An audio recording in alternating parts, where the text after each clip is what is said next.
righteous cause. You fight in a war you do not understand, a pawn of liars and schemers. And they are no less ignorant than you, following the creed of their fathers without question, never thinking to ask why. Trapped in a delusion of their own creation, and blind to the truth.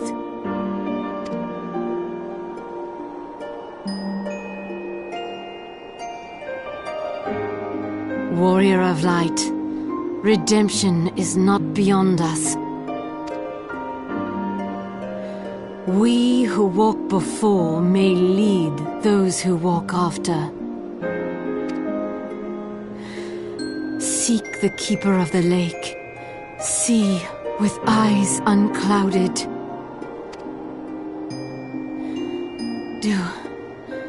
Do not squander Mother's gift.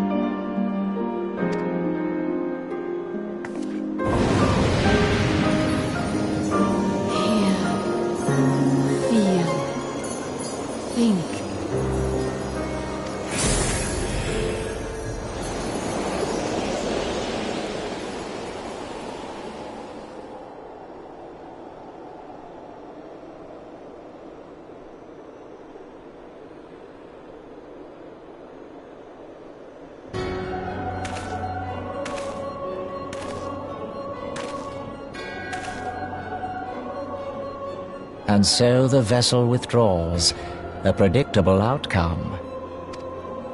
Nevertheless, La Habrea will be pleased. How unfortunate.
On behalf, allow me to express my deepest thanks.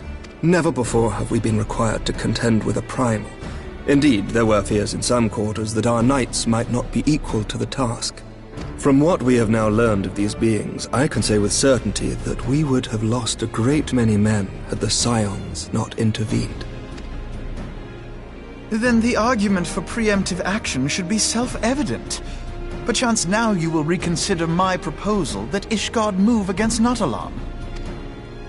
Ere we first met, a similar proposal was tabled, but the Holy See decreed that we were to observe, and that military action should be taken only in self-defense. All things considered, it was not an unreasonable decision. Since the calamity, 2 vigils have fallen to the Horde, while Garuda has never shown any inclination to storm the gates of judgment. Which is why this unprecedented crisis and its resolution may prompt a change in policy. You who have faced these primals know well the threat they pose. Ishgard did not. Not until now. And there is naught like a brush with death to change a man's outlook. At the very least, this should silence any lingering objections to our arrangement with Revenant's Toll. The Holy See may even feel moved to grant us its formal endorsement. So far as it is possible, the Scions shall be compensated for their service. We should be grateful for any aid you can provide. As a gesture of good faith, I shall withdraw my previous request. Your people are doubtless needed elsewhere. That will not be necessary. We too have a vested interest in watching Dravania's movements. I see. Once more, I must thank you. Sir Emmerich, if I may, do you truly believe that Midgard-Zoma could return? The heavens are a window unto truth, but those who interpret their movements are not infallible. I requested your involvement as a precautionary measure. But of course, you sought an excuse to compensate us from the first, mindful of what would happen if Revenant's Toll were taken by your enemies. Ishgard is not wont to aid its neighbors, but that does not preclude it from manipulating them to serve its own interests.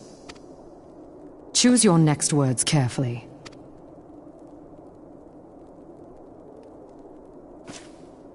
Do you know what sort of man becomes Lord Commander of the Temple Knights? One who comes from good stock. I did not. Yet here I am now. Why do you suppose that is? Because I swiftly learnt to tell the difference between words, deeds, and beliefs. You are correct, Master Leveilleur. Ishgard desires to see Revenant's Toll flourish, as it would present a troublesome obstacle to our enemies from the south. We are so glad to be of use to you. As we are to you. Ours is a mutually beneficial arrangement, lest we forget, one born of necessity. The dragons grow more restless by the day, and the heretics harry us nigh without cease. We have contended with such troubles for centuries, but there are limits to even our endurance. Yet as a pauper is loath to part with his meager possessions, the leaders of Ishgard are not wont to render up their trust to outsiders. But with perseverance on our part, they may yet be made to see the light. Nevertheless, one must take care when walking the road less traveled. Wise words, Sir Emmerich. I shall make a point to remember them. I must apologize for my earlier outburst. I hope it will not sour our good relations. Not at all. You but spoke from the heart. I trust you understand that at times my duties may prevent me from meeting with you. On such occasions, my second-in-command will speak for me. Lucia, at your service. Pray excuse our reticence. We are but wary of speaking too freely, lest our sentiments be made known to our enemies. Know that the Lord Commander and I are of one mind. For the sake of Ishgard, and of Eorzea at large, I pray our peoples can put aside their differences. Those who dwell in the past risk losing sight of their future. Should aught befall one of our shipments, pray inform Lucia immediately. You may also relay to her any words you might have for me alone. Not being of Ishgardian birth, she owes no allegiance to any noble house, making her as near to incorruptible as one can find in my homeland. Suffice it to say, I trust her completely, and so may you. Which reminds me, Lord Orchefort, if you would be so kind? Certainly. In times such as these, trust is ever in short supply. Mayhap this will go some way to rectify the problem. The results of our investigation into the heretics' recent attacks, as well as our interrogation of the merchant you detained. Sir Emmerich, I cannot thank you enough. Think nothing of it. Ishgard may be meant